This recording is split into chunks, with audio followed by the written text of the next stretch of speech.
So you talk about Blanche. You mentioned her earlier. Yes. 3-pack a day smoking, crotchety, nasty inner critic. But we do talk a lot on the show about, the difference between what's going on inside and judging ourselves and the self-judgment that especially it's for high-performing people.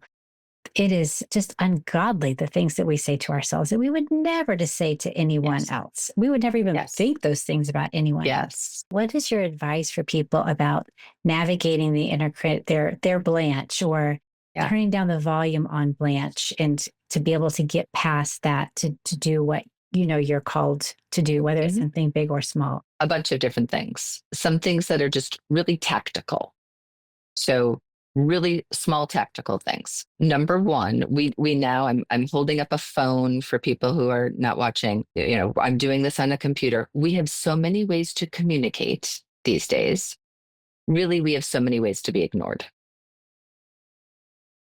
And we expect, because the communications can happen so quickly, and the communication seems to give us indications that the communication has been received. So my phone says delivered, and I don't actually have this, but you can check to see, the email was open, read receipt. Means nothing. Means nothing. Unless you are, now with AI, I would actually say possibly even in front of the person watching their mouths move. Silence is silence. That's all it is. So number one, recognizing that it's not just communication tools, it's ignoring tools. So don't fill the silence with negativity is the first thing.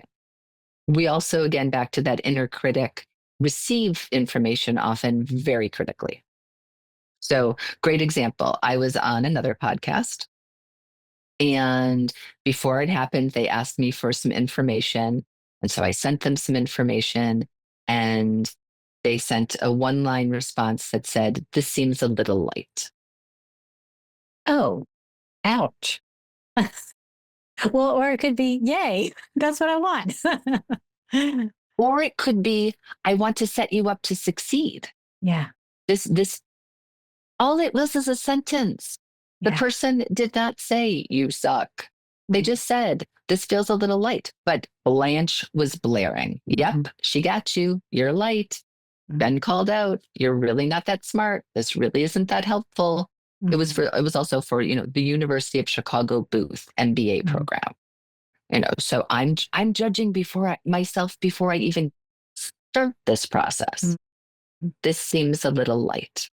So my next tactical suggestion within all of this is, when you get something that makes you go, ooh, or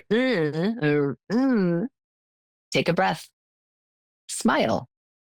Read it with a different intonation. Don't read it with your Blanche voice. Tell Blanche to shut up and to read it with a smile. This seems a little light.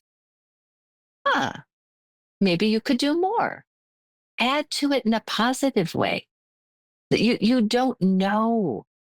We, again, with the ways we communicate, there is no verbal intonation. We add a negative intonation in our heads. So with that example, I took a breath. I thought, maybe she's trying to help me.